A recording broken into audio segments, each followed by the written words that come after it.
National Park Service Rustic, also known as parkitecture, is an architectural style best characterized by harmony with the natural environment, locally sourced materials, and vernacular features. First pioneered by architects employed by railroads, National Park Service Rustic became the dominant architectural style of national parks from roughly 1916 to 1942. Today we are going to examine buildings like the Old Faithful Inn in Yellowstone, Desert View Watchtower in the Grand Canyon, and the Ahwahnee Hotel in Yosemite to see what makes them so great.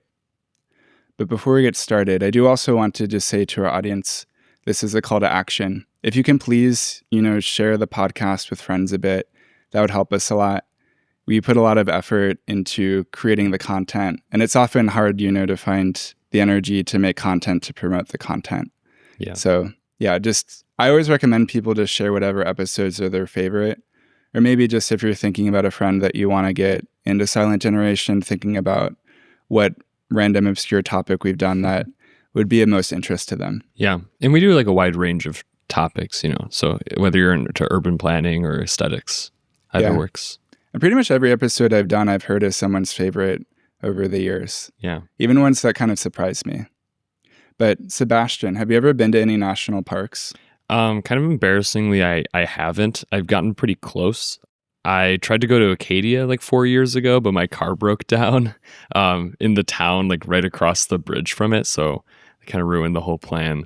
I am going to the Indiana Dunes in a few weeks, so I guess I'll go then. But all the ones out west that are like the most famous, I've gotten close to like on ski trips, but not directly in them.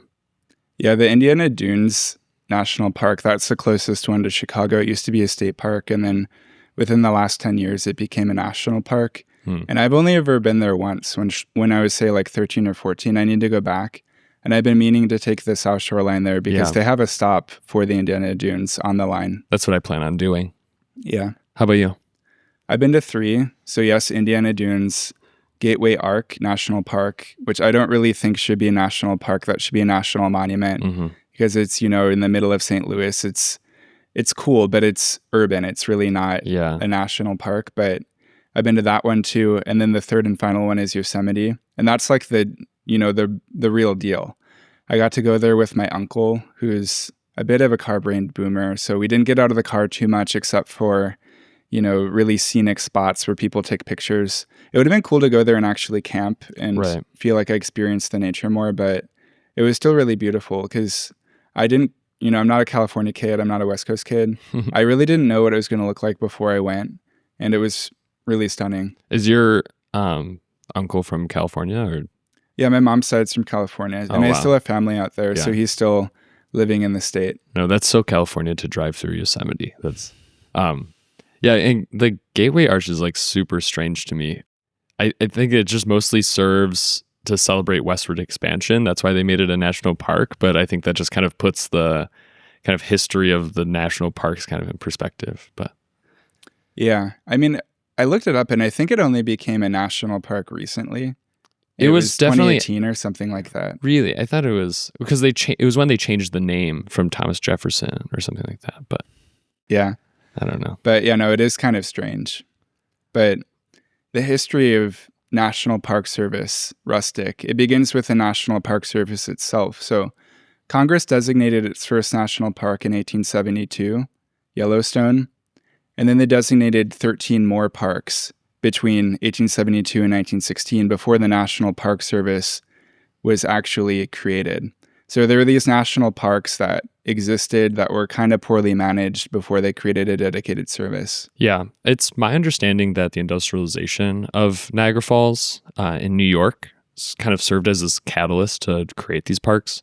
From the NPS website, they say, if the exploiters were allowed to confiscate Yosemite Valley as well as the Sierra Redwoods, whatever cultural symbolism they lent the nation might soon become meaningless. Niagara Falls already demonstrated the absurdity of taking cultural refuge in wonders whose uniqueness had sacrificed to individual gain. So, westward expansion kind of came to an end in the mid-1800s. And there was this push to protect these western lands and put them under exclusive control of the Secretary of the Interior. Yeah, I mean, that kind of reminds me of how they like suddenly started to realize that buffalo were going extinct. Yeah. And then they had to really act quickly to protect Yellowstone and Yosemite, in part because they, were then home to the last buffalo herds. Yeah. It's really wild the way that those numbers like just dropped like, so drastically, so quickly. Yeah. But, I don't often think it's useful to think of alternative histories, but it's easy to imagine an alternative universe where Niagara Falls is surrounded by 1 million square miles of protected land. Yeah. I think, if the country had developed from west to east, Niagara Falls would be, the Yosemite of our country instead of Yosemite. That's actually a really great point. I never thought about that. But yeah, there's a state park there. And so it gives you a glimpse as to what that would be like. And it's really beautiful. It's probably the best place to witness the falls. But it never got the treatment like Yosemite did. But it allowed Yosemite to exist. Yeah. So who built park facilities during that 44-year gap before the NPS got established? Many of the buildings we're going to discuss today were actually commissioned by private railroad companies, such as the Fred Harvey Company, in order to lure tourists to national parks. And they had built, transcontinental railroads, and there weren't a lot of cities on the West Coast. So one of the other things they could do to start drawing people out west was bringing the tourists to these national parks.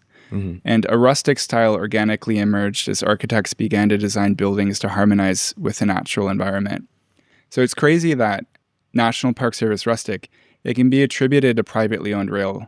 Because I think of a lot of the beauty in cities being the result of railroads. Yeah. Either directly or through the development that they enabled. And it's wild that the architectural beauty of national parks is also because of railroads too. Yeah. I mean, that was kind of the only way to deliver people into the wilderness there. So there had to be something to, somewhere to kind of drop off and pick people up from. And there was these buildings. Yeah, these depots. Yeah. And one of the most important figures in this movement was Thomas Chalmers Vint. And he was a landscape architect known for his work during the early years of the national park system, mostly Yosemite National Park and Mission 66, which we'll talk about later. Yeah. Vint was born in Salt Lake City, and he grew up in Los Angeles and attended UC Berkeley. During this time, he even worked with Lloyd Wright, who's the son of Frank Lloyd Wright. He's also a landscape architect at the time. And in 1922, he was hired as a draftsman for the landscape architect Daniel Ray Hull, the National Park System's chief landscape engineer. And just almost about a decade later, in 1933, he became the chief of the Park Service branch of the Plans and Designs Department in Washington, D.C. Yeah. Under Vint, the rustic style developed under, say, railroad hoteliers became policy because he, was responsible for sort of shaping the National Park Service in its early years. And he's the one who literally made it policy. So from about 1916 to 1942, it was mandated that if buildings were built in national parks, they had to follow these design characteristics that we're about to get to. Yeah. So what are some of the characteristics of National Park Service Rustic? The big one is harmony with the natural environment. Architects, they designed their buildings to blend in with the environment that surrounded them. And there were two big ways that they did this. The first was, say, if a building was in a forest, a common template you'll see is that the building would be made out of wood and then painted brown, and then it would have a green roof. And that would, sort of blend in with the trees that surrounded it. A good example is the Giant Forest Museum at Sequoia National Park. Right. That is a good one. Many of these buildings that are in the forests are very American in character. They're, log cabins or almost like a federal or colonial inspired design. Yeah. And the larger lodges would draw from craftsmen, Swiss chalet, and Adirondack styles of architecture. Yeah, log houses are the American vernacular architectural form. You see like log cabin accents used all over the place, even in places that you wouldn't expect them, like the columns outside of Old Faithful Inn, which we'll get to. It just like looks American. It has that sort of, it evokes that visually. It evokes especially the westward expansion too. Like it really feels like you're on the prairie, in the 19th century. Yeah, that's interesting you say prairie, because I didn't think about how NPS rustic buildings sort of evoke prairie in their architectural format. There probably are examples of how they do that. But the second big sort of way I noticed architects say achieve harmony with the natural environment is, say, if the building was placed in a desert, the way that they would achieve that is oftentimes the building would be built completely out of stone, and the stone would be locally sourced, which we'll talk about next. But that would cause it to blend in seamlessly with the surroundings. Like Lookout Studio in Grand Canyon, it rises straight out of the canyon in this way that's seamless. Yeah, the desert examples are particularly amazing to me. They really feel timeless in a way that it is like they could have been there for over 1,000 years. They just are almost ancient feeling. Like I feel like they just what do I want to say? Well, they're designed to harmonize with both the natural environment and the culture and the history of the place in the way that is, it's even grander than just harmonizing with the trees, rocks, and mountains behind it. Right. Yeah. It's not just camouflage. Like they truly do just like erupt out of the ground. It's so cool. Yeah. The second characteristic is that these buildings will use locally sourced materials. So national parks, they're typically protected from resource extraction. But architects and members of the CCC, the Civilian Conservation Corps, which was a New Deal program, they used local wood and stone as construction materials in the parks. They were permitted to do so. One example of this being the Mini Glacier Hotel in Glacier National Park. It's really big. It's 760 feet long. And the hotel, it originally had a sawmill on site. So workers would fell trees nearby, bring them to the sawmill, mill them, and that was a lot cheaper and easier than importing lumber. And so that's an example of how they would just use materials right in the area. Yeah, but the sawmill isn't there anymore, right? No. Yeah, the hotel got completed in 1914, and then in 1925, the sawmill was still on site, and the National Park Service director at the time was kind of pissed off about it, and he was trying to get rid of it for years, and then one day he just blew it up with dynamite in front of guests to get rid of it. So awesome. It just makes me think of all the things that Americans used to do when we had nothing to do. Yeah, I mean, in-person entertainment used to play a really big role in people's lives. Like when I was reading about these Grand Lodges and hotels and national parks this week, the workers, even if they were in departments that had nothing to do with entertainment, like say they were the wait staff, they would rotate, who would perform for guests on particular nights, whether it be a play or a musical, or they would sing or play instruments. That's so cool. I didn't come across that in my research. So interesting. Yeah. And then the third and final characteristic is rustic architectural features. What does rustic mean? So rustic just means vernacular. So it's asymmetrical. It's, like we said, built out of the natural materials of the area. There's no like true architectural style defining it. Yeah. In these vernacular forms, they're referencing, or they're incorporating directly the vernacular traditions of Europe, Native American cultures, and then also, the fledgling vernacular traditions of the United States of the times, whether it be like log cabins or other construction methods. Yeah. For instance, like in the Glacier National Park, the hotels and chalets were built in a Swiss chalet style. Yeah. To kind of prop up the park as the American Alps. That was in order to bring the hotel into, make it on par with what was considered the greatest of European architecture at the time. Yeah. But also vernacular forms. They're tried and true methods. So if you're in a place with a lot of snowfall, whether it's in Europe or North America, those Swiss chalet roofs are really good for handling heavy snowfall. Yeah. And it just works regardless. No, exactly. And a lot of the pictures, if you see them, because of how well designed the buildings are, it does feel like it could be the Alps. Yeah. But, many early park buildings, they weren't vernacular inspired or incorporating vernacular features. They were literally vernacular because before the National Park Service existed, the U.S. Army, they were overseeing Yellowstone and then Yosemite and other parks for a period of time before 1916. And the Army, they would build, shacks or log cabins in this really crude way. And some of those do survive to today. But yeah, many of the earliest park buildings were vernacular.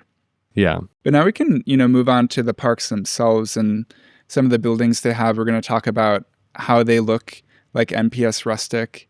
But before we move on to the actual style, Yellowstone, it's the first national park.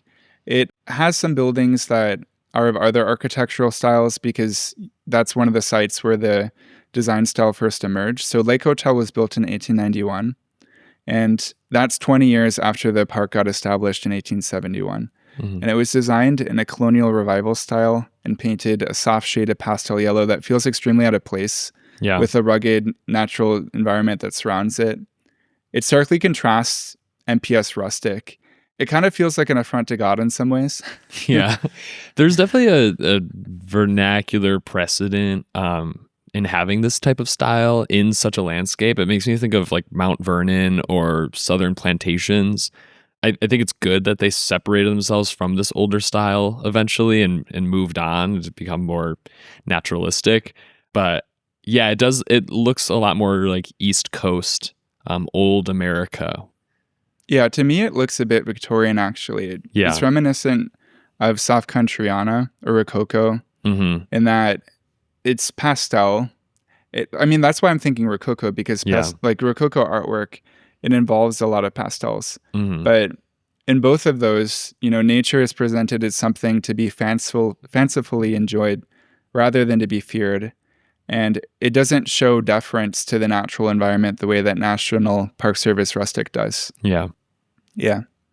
But within Yellowstone, the first building that is really emblematic of this style is the Old Faithful Inn. That was built in 1904. And it's one of the Grand Lodges. And that's a term that the National Park Service will use to refer to their flagship hotel, usually the oldest, biggest hotel in the park. Yeah. And this one's very big. Yeah, I really love how the features of this building really exaggerate its proportions. Like the pitch of the roof makes up like 75% of the height. And then it's just, the roof is just littered with dormers. Like there's like probably 10 dormers on the face. And I know it is big, but then it looks even larger just because of the proportions. It looks like it was designed for Paul Bunyan, like literally. Yeah, yeah. That's so true. It would be just a normal house, right? Yeah. Yeah. And it was designed by a 29-year-old architect, Robert Reamer. Wow. And it was built for the Yellowstone Park Company, which was a subsidiary of the Northern Pacific Railway. So this was a railroad hotel, and it was designed to be really grand. The lobby itself, it's 80 stories. It has 4 balconies. The top of it actually has a tree house. It's that big. Jeez, okay. It's called the Crow's Nest. You can no longer go up there, but that's used to be where the musicians would play. So they would play at the top and the sun would travel down. But then because of an earthquake in the 1950s, they don't allow people to go up that high because they're concerned about the structure collapsing. Well, that's unfortunate. I wish they could stabilize that. That'd be cool to still do that. Yeah. I'm like a nearly lifelong snowboarder, and I really appreciate that like the basic setup and structure of lodges hasn't really changed. Yeah, like the style of like ski chalet is definitely, it kind of dips into like McMansion levels of architectural misunderstanding. Like they're usually just hodgepodges of a bunch of styles. Yeah, built in a very overly modern way. They're designed from the inside out. That's often why the exterior looks so strange. Right. But that like open space with like the levels of corridors like on the outside just feels very comforting to me. It's like all the lodges I've ever been in. Yeah. What makes something a ski chalet? I've never been skiing. I think that ski chalet just kind of refers to the newer buildings of lodges that try and emulate like this. Oh, they do? Yeah. Okay. So the building, it incorporates a lot of locally sourced materials. In the lobby, there's a really big stone chimney. It's over 500 tons. And it features 4 main hearths and then hearths on the sides. It's that big. It has like over 4 hearths. That's crazy. Yeah. But it's built from local rhyolite, volcanic rock that was sourced less than a mile away. And then on the chimney, there's also this really cool wrought iron clock. I really love it because it's the same shade of red as the front door of the Old Faithful Inn. Mm-hmm. And it was built by this on-site blacksmith who made all the metal, all the wrought iron throughout the entire building. Something about National Park Service Rustic is that overall the style is incredibly labor intensive.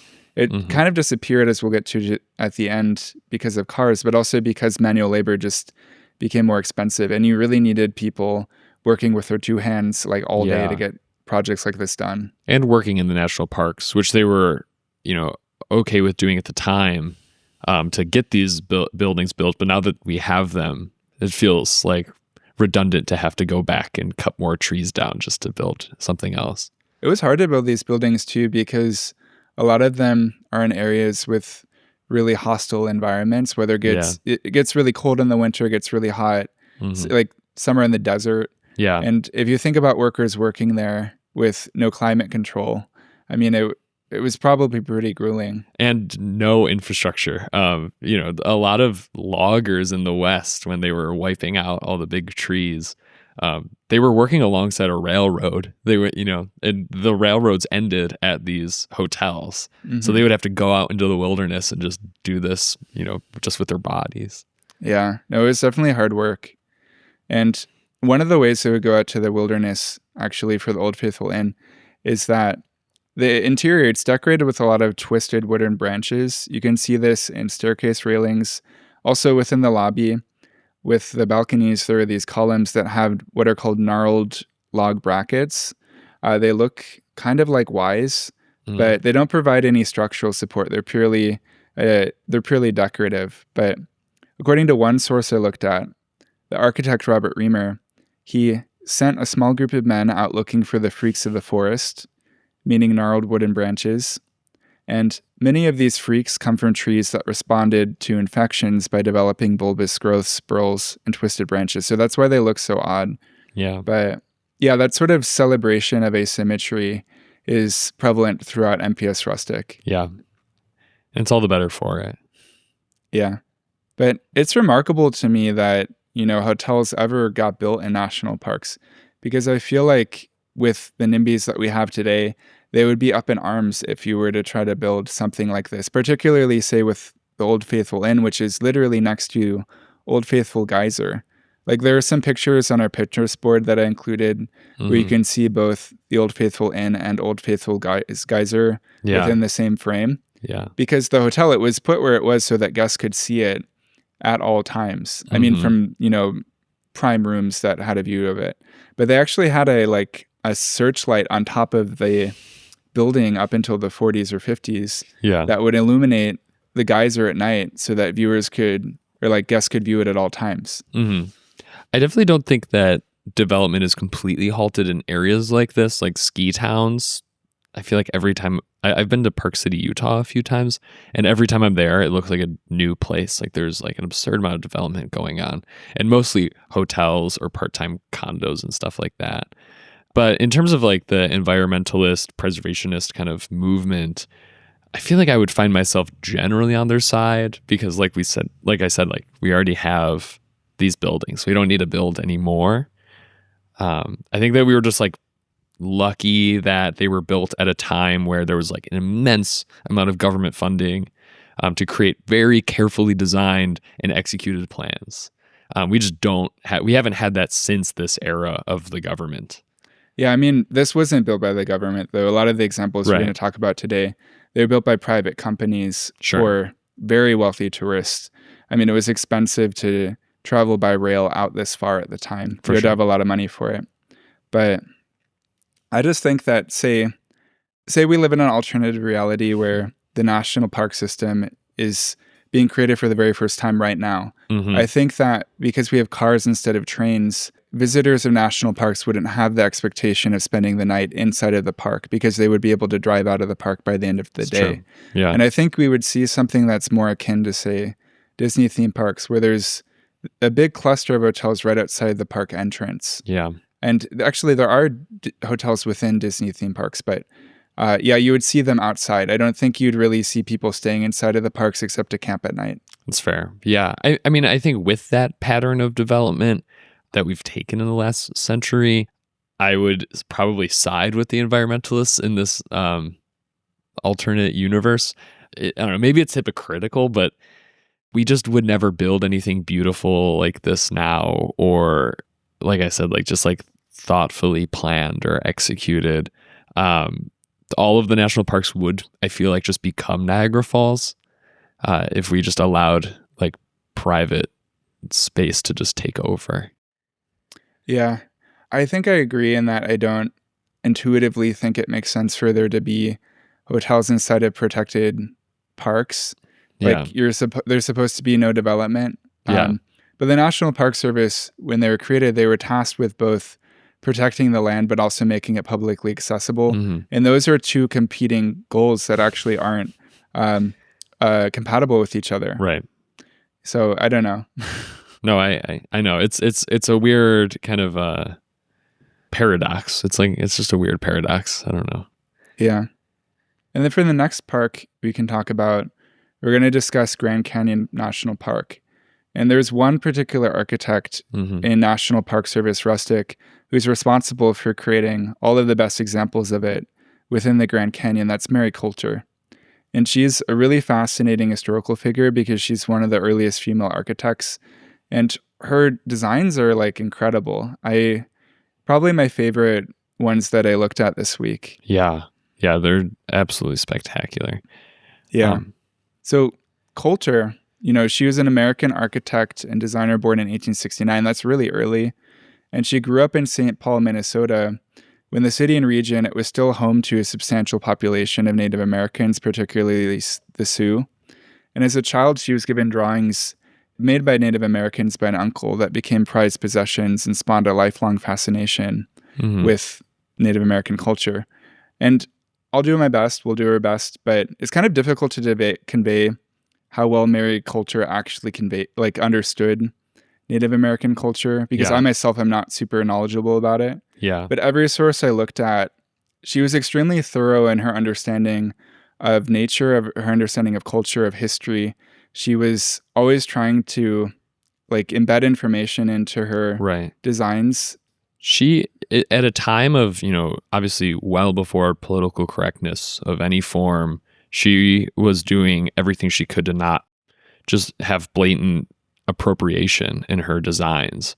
It was really truly meant to celebrate these, cultures. Yeah, I think she was really concerned with authenticity, and she would hire Native American artisans, which there were plenty of in the Southwest at the time, to help work on these projects, to say paint murals and work in construction. Like, she was using vernacular architectural construction methods from Native American cultures, say Puebloan architecture, and incorporating those into her designs. But Mary Colter, after living in St. Paul, she went to study at the California School of Design. And then in 1902, she was hired by the Fred Harvey Company. They're a name that I encountered a lot this week doing research. They were a chain of railroad hotels that were known for a very high degree of quality. And in some ways, I would say actually they're kind of like Disney in that way, where they had this extremely high standard, where they were kind of like the nicest hotels or like vacations a person could go on at the time through this one entity. I know. I wonder if maybe is it maybe because I'm not from the West Coast? I've never heard of Fred Harvey, but now I don't know. Well, it's a company that no longer exists. I know, but just in terms of history, it's just funny. But yeah, no, my understanding is that his hotels were largely on the West Coast. These interstitial stops on these transcontinental railways between eastern cities and the West Coast, San Francisco, Los Angeles, places like that. I think it's also interesting that a lot of these folks, Colter and Vint, all their contemporaries, they're kind of this personification of westward expansion. They were born in the Rust Belt. They grew up a little bit further west from there, and then they started their career on the West Coast. Minnesota, where she grew up, that's where Little House on the Prairie took place. And it's not, it's around the time that she was growing up. So she really grew up on the fringe of the West and then just moved further west. Yeah. She'd spent her final years in Santa Fe, New Mexico after she retired, but she had just developed this really strong fascination with the West. And I believe she was born in Pittsburgh, and then she spent her formative years in St. Paul, starting at age 11. And then she went to Colorado, and then she worked in Arizona, and then went to New Mexico. And that's actually a linear path. Yeah. Yeah. So it's interesting that she did continue to move out west like that. Yeah. But, Mary Colter's buildings, they look incredibly vernacular, which might be, in fact, due to her never having formally been registered or credentialized as an architect. She was, in fact, a layperson who studied design, and she was hired by the Fred Harvey Company initially as essentially an interior designer. Mm-hmm. And then she dedicated a passion to her work that was so great that they started to increasingly rely on her for more and more, whether it be the buildings themselves or later in her career after 1916 when the Grand Canyon National Park, got absorbed into the NPS. They consulted her on how, the properties owned and managed by the Fred Harvey Company were going to be integrated into this new national park system. She had like this really great responsibility in shaping what the park looked like. Yeah. But initially she was just a designer. But right. I think it's valuable, to confer her the status of architect, since Right. there were very few female architects at the time.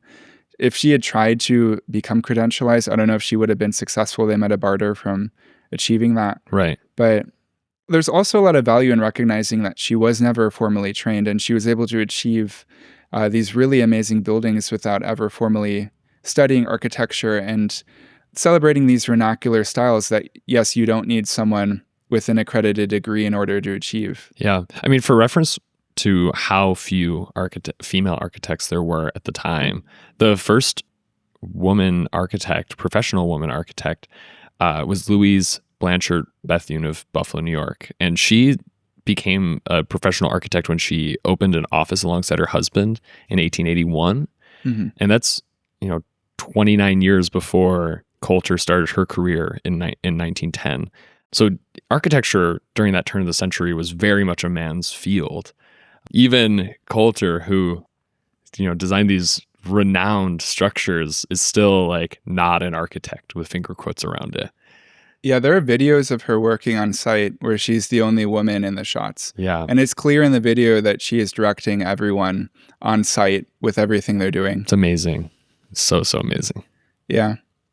I didn't write about this, but I get the sense that she was probably gay, like most likely a lesbian. She's one of those historical figures who never got married or had children, who, she would dress in men's clothing to some degree. Yeah. And you can't say it definitively, but I suspect that she is probably gay.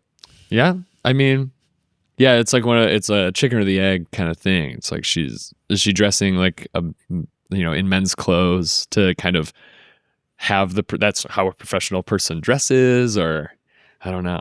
Yeah.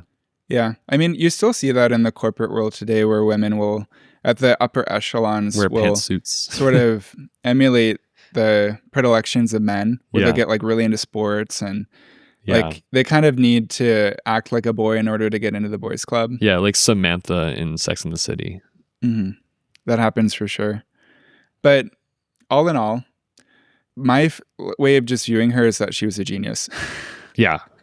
I'm just a spectacular, unprecedented genius. But yeah. So first, I guess with Marie Colter, we can talk about the Hopi House. Unlike most 20th century white architects who took inspiration from Native American culture, think like in our Art Deco episode when we Guardian talked about, Building in Detroit. Yeah, Guardian Building and City Hall in Buffalo. Colter designed the Hopi House directly for the native people of that land. It's named after the Hopi people. They were the native nation of Arizona, New Mexico, Utah, and Colorado. And the Hopi House was built as a market for Hopi artisans and styled after Hopi pueblos. So, yeah, the Hopi House, I believe it was originally designed as a gift shop. Yeah. Yeah. And what was sold in the actual Hopi House, they were actual Native American art or recreations of Native American art. Mm. Yeah. It, about the design, it has this stepped kind of sandstone structure, adobe plastered interior, these small, very sparse windows, and the ceilings and roof are made out of twig and grass and mud. So it perfectly emulates traditional Hopi dwellings. If you see pictures of Hopi towns, you could put this building right in it, and it would fit right in. And it's built like them too, just sandstone, blocks basically. Yeah, I think the Hopi House might have used more actual vernacular techniques than what we're going to get to next, Mm-hmm. which is the Desert View Watchtower, because that I actually learned it has a concrete base and a steel frame on the inside, which is crazy. Yeah. Because, okay, Desert View Watchtower, that was built a lot later in her career in 1932. And it's designed to look like an ancestral Puebloan watchtower. Mm-hmm. Always going the extra mile for authenticity. Colter actually, she spent 6 months looking at archaeological sites throughout the Four Corners region, looking at other like ancestral Puebloan watchtowers before designing this one. Yeah. But yes, from the outside, the exterior, very authentic, but the inside, she was using, modern construction techniques, even using steel framing inside of it. Yeah. It's really quite a sight to see the watchtower like on the cliffs of the Grand Canyon. I would really like to see it someday. And it made me wonder, it fits in so well with its surroundings. And most people don't really care about architecture at all, or don't think about it very much. And it blends in so well. Do you think most people notice it? Is that a dumb question? I feel like most people probably notice the Desert View Watchtower, but others, like say Lookout Point, I suspect because it blends in so well that they don't think about it too much. That it was designed by a person and, so well thought out, I guess. No, I heard this interview with a park ranger who was saying like, people come here to look out. I really hope they look back and notice the beauty of these buildings. Yeah. But yeah, I mean, it leaves me in awe because it makes me think of, it just kind of screams UNESCO World Heritage Site because it looks authentically ancient. And it looks like, it pushed the technological limits of what could be built thousands of years ago when really it was built in 1932. For sure. Yeah. One of my favorite parts is these murals that follow you up the stairs. There's like a spiral staircase within the watchtower. And under the stairwells, like above your head, are these, white, simple line drawings of like creatures and designs. And then on the ceiling, like if you look up from the center, it's like similar creatures and designs, but all like brightly colored, or I guess brightly colored against like the earth tones around it. Really, really amazing. Yeah, she commissioned a Hopi artist, Fred Harvey, to paint the murals on the walls of the walls and ceilings of the watchtower, and did a great job. I actually read too that there are some of the murals inside, the recreations of petroglyphs that no longer exist. Oh, so it's actually valuable that they have them like at scale, and it's cool that they're there. That's now. Really special. Yeah. But yeah, then the third and final building of hers I want to talk about is Bright Angel Lodge in 1935. This was a hotel complex built on the south rim of the Grand Canyon, and it's named after Bright Angel Trail. That's one of the 3 main trails used to get down to the bottom of the Grand Canyon. But the hotel complex itself, it's fine. I mean, it's beautiful. But what's interesting is there's this one really small detail inside of the lobby of the Bright Angel Lodge, the main building, and it's what's called the geologic fireplace. So Colter, she meticulously designed this fireplace to emulate the geological strata of the rocks along Bright Angel Trail. So, as you, from the top of Bright Angel Trail, there's what's called K-Bob limestone. That's the youngest exposed stone in the area. It's young by geological standards, but it's 270 million years old. So that's how the fireplace starts. And then as you go down, the bottom or the sides of the fireplace, they are Colorado River rock. Yeah. So these well-worn river rocks. And most people who look at this would have no idea. Yeah. Oh, sorry. Not only do they show the colors of the layers, but each like tile is laid in an angle. They like intersect with each other at different angles that the sediment also would. Just the way that the earth has moved around in its time. Yeah, it's like the layers are kind of slanted and sloping in this way that looks very vernacular. Yeah. Colter actually, she started out knowing, okay, I want to design a geological fireplace. This is what the design is roughly going to look like. And then she consulted the Grand Canyon's chief naturalist at the time, Edwin McKee, on which rocks to use. She wanted to make sure that an actual geologist was looking over her work to make sure it was correct. So cool. This was just an example of Colter going above and beyond. There are a lot of like small details like this, like say with Hermit's Rest, it was designed with this backstory of there being a hermit that lived there. She had like aged the fireplace to look like someone had lived there for decades when in fact it was a brand new building. She would do like small things like that. So cool. But as this one historian, Linda Reeder, put, educating visitors about the Grand Canyon was not a requirement for the designer, but Colter often integrated what she once called authentic and therefore interesting features that both charmed and educated travelers. And yeah, it's just this harmonization of her designs with both the natural environment, the cultures around them, the history. She was always finding ways to integrate these things. She is, she's very special, and the attention to detail. It's something that we talked about in early Skyscrapers with Louis Sullivan and Frank Lloyd Wright, with, just their attention to detail and how everything was so meticulously thought out. And Mary Colter is up there with them, if not exceeding them with what she's given to work with. Like, she's not working in the middle of cities. She's not making houses for super rich people. Yeah. She's just making small lodges in parks. And I didn't go to school for architecture, so I don't know if she's appreciated in that space very much, but she absolutely should be, like, if up there with the top 3 architects, I guess. Yeah, you think she should replace Richardson?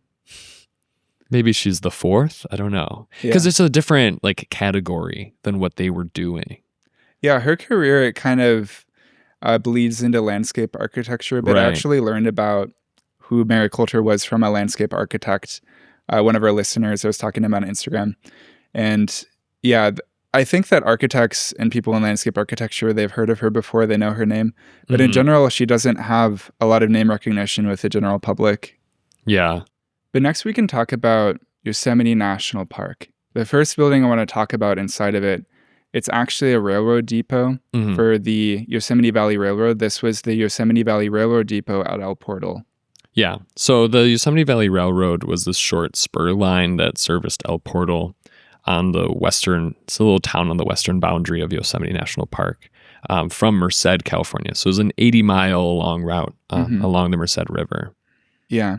I want to include this example because mostly to just demonstrate how railroad infrastructure can often integrate with the natural environment in this way that car infrastructure really does not. And the depot itself, it was designed to look pretty modest. I mean, it's in this rustic style that's reminiscent of 19th century Adirondack camp architecture. It's kind of, it just looks like stick frames. And it looks like something lumberjacks put up, just, it's like good enough. It's just good enough. And that, that kind of, fits the rustic feel of the environment better than asphalt does or like a gas station does. Right. Absolutely. And, alongside the depot, there was this very opulent Hotel del Portal. And that was lost to a fire in 1917 and replaced. But eventually both the depot and the hotel were demolished. Some of the rolling stock from the rail line has been preserved at El Portal if you visit, but most evidence of this railroad is gone. By the time the 1920s came around, automobiles really took over the way that people got to these parks, which really just furthered the obsolescence of El Portal. And the third iteration of El Portal Inn was built in 1932 alongside Highway 140. So you can really see, this kind of transition. They moved the hotel of this town onto the highway rather than at the depot. Yeah, no, that really demonstrates the transition well. It's a shame that you can no longer access national parks by rail. There was a time when that was the only way you could get to them. But there actually is, there's this one national park I've heard about. I think it's in Alaska, most likely.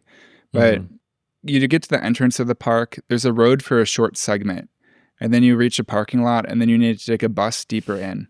And that's like an exception where there is this one park where you kind of have to, or at least the infrastructure the National Park Service has built to make it a little bit more accessible. It relies on public transit, but that's the exception. That's really not common. Was there not a new Amtrak line opened up from San Francisco that services Yosemite? Or maybe not Amtrak, but I guess it would be Amtrak. I remember hearing something about that. I mean, it doesn't take you deep into like where you're staying because that's not how, like you said, that's not how we build anymore. But I could have Yeah, there might sworn. be exceptions, but Yeah. I mean, this was a dedicated rail line. It was, the Yosemite Valley Railroad. This was Yeah. a very short Yeah. line that would connect to bigger railroads in the region. That was how you got there. Yeah. Uh-huh. And that's not the case. I mean, there might be some Amtrak lines that have a stop that happens to pass by or near a national park, but that's really not the norm. Yeah, that's true. And then within Yosemite, the best example or extant example of National Park Service Rustic, it's the Ahwahnee Hotel. Yeah. This was built in 1927, designed by an architect named Gilbert Stanley Underwood. Its exterior, surprisingly, it actually is not made out of what it looks like. It's not made out of locally sourced materials, because on the outside, it looks like it's made out of stone and wood. That's actually stained concrete. Wow. Yeah. That's crazy. Yeah, it's much less authentic than I would have thought. But the exterior, if you don't know that, it's still impressive. It's still beautiful. Right. And it has more of a pop of color than what you typically see in this architectural style. Like on the Pinterest board, I'd say this stands out the most. It's also going to be the episode artwork, but the shutters, they're this very verdant shade of green that almost reaches turquoise. Yeah. It doesn't look supernatural, but I like it. Yeah, I think that it is you can tell that is the peak of NPS Rustic, because this is kind of what ski lodges want to look like now. It reminds me of the Hilton Sunrise Lodge in Park City, Utah, which is like right at like the base camp. Like when you take the first gondola up, it's just like right there. And it kind of emulates the exterior of this hotel in a kind of funny way. I don't know if they purposefully looked at that, but that was built in 2009. So, 80 years later, this kind of design style has echoed through lodge architecture. Yeah, no, this became the default for a reason, because it matches the environment well. Yeah. Yeah. And as I mentioned in the beginning, Yosemite is one of the 3 national parks I've been to. And my uncle actually did bring me to the Ahwahnee, which I didn't fully appreciate at the time. He took me inside, but I didn't even take pictures. I don't know why. I think I was annoyed that we weren't outside seeing nature more. I wanted to be outside of the car, and being inside of a hotel wasn't good enough. But It's fair. I got to see the inside. And Were you in architecture? I was into architecture at the time. Yeah. Yeah, I was to some degree. Okay. But I wanted to be outside, seeing trees and water. It's Yosemite. Yeah, but the inside, I didn't include too many pictures of it on the Pinterest board because it doesn't photograph too well. But it has, this one room I really like, the Great Lounge. It has hand-painted ceilings that feature Native American motifs. Really beautiful. And my uncle, while I was there, he was like, "Oh, can you believe it? The hotel rooms here cost $500 a night." And I was like, "Yes, I can believe that. I mean, it's beautiful." Yeah. And famous. Yeah, but I immediately noticed this steady stream of really rich-looking Californians exiting the Ahwahnee Hotel. And I imagined them all working in the entertainment industry in my head. But yeah, these grand lodges, I mean, you have to book them really far in advance because everyone wants to stay in them. They're worth the price. Yeah. It is. The interior is interesting because I think the outside is so grand and it kind of like juts out in all these weird ways, and it's very tall. And then the interior is very cozy. There's no I'm sure the ceilings are high, but it kind of brings itself down lower than it looks. Do you know what I mean? Like it's not making itself look any taller. The beams and everything are not doing it any justice. It wants to be a little bit more cozy. Yeah, it's a little bit more horizontal than the other examples we looked at. Yeah. But National Park Service Rustic, eventually, at least for a period of time, it stopped being the dominant style of a national park. So after World War II ended, beginning in 1942, car into development, it killed the style. It's yet another example of the world we live in becoming less beautiful due to cars, because in order to meet demand, they needed to stop working in this architectural style that was incredibly labor intensive, that required a lot of time. They needed to build as much infrastructure as possible in order to accommodate the increasing number of visitors to parks. Yeah. Because actually, I looked up the numbers, but in 1949, the parks, they had 23.9 million visitors per year. And then by 1954, there were 47.9 million visitors per year. That's an increase of over double in about 6 years. Yeah. And so that is what Vint, who we talked about in the beginning, had to deal with, and why, the leaders of the national parks, they switched to starting to build infrastructure for guests that was a bit less opulent and more just economical. Yeah, Thomas Chalmers Vint was one of the people in the government that implemented Mission 66, which I think I mentioned earlier. It was this 10-year program hoping to expand park visitor services by 1966, which I think that they did, because now everyone drives there. But, it was they were in the wake of the post-war highway expansion. Yeah. And they, there was a new sect of tourists that wanted to drive places instead of taking the train, and they wanted to accommodate them. Yeah. But there's ironically, it was under Mission 66 that 40 blocks of St. Louis's warehouse district was demolished for the Gateway Arch. And then also many 19th century buildings in Philadelphia were demolished for the Independence Mall. I don't know. It's there's like a weird irony there that I feel like people should have known what was coming. Yeah, it's just very mid-century. It's like people with too much money, all the wealth that was generated by these great policies of the early 20th century. People then took that, burned it, literally, created all these systems that we have no economic way of ever undoing. Yeah. Just because they thought, something new would be better, something different would be better. Yeah. I saw someone on the internet be like, you would think that Robert Moses was good if he just used all that power and money to build trains. And it's like, well, that is, yes, because he would have been doing good things, but he did bad. You could say that about any bad figure in history. You would like them if they did good things instead of bad things. But yeah, I mean. Yeah. I mean, Moses, he had a kind of unique amount of unilateral control for someone who wasn't mayor. Yeah. And city governments today, have the abilities he had would be unthinkable. Yeah. I mean, and he was unelected. It was just a immense amount of unelected power. Yeah. Oftentimes the worst people in government. Right. Yeah. But okay, my final take on this style.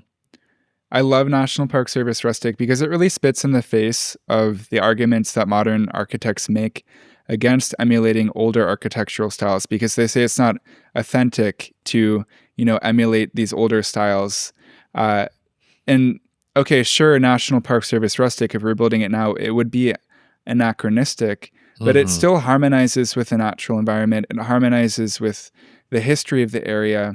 It is authentic in different ways. And I mean, what, modern architects are really arguing for, it's really just for modern buildings to reflect the global supply chain. And what's authentic about that? Right. I personally love tasteful and thoughtful anachronism. Like, I love when I see a building that looks like a row house built in between row houses, but it's obviously 100 years newer than the other ones. Like, that's how we should be building. And like the sense of place that America had and kind of is trying to hold on to is like we're losing so much of it every year because of this fear of being anachronistic. Like we want to be in the future, but but we also we need to be able to understand what brought us to the point that we are at now, and we refuse to accept that. It's really frustrating.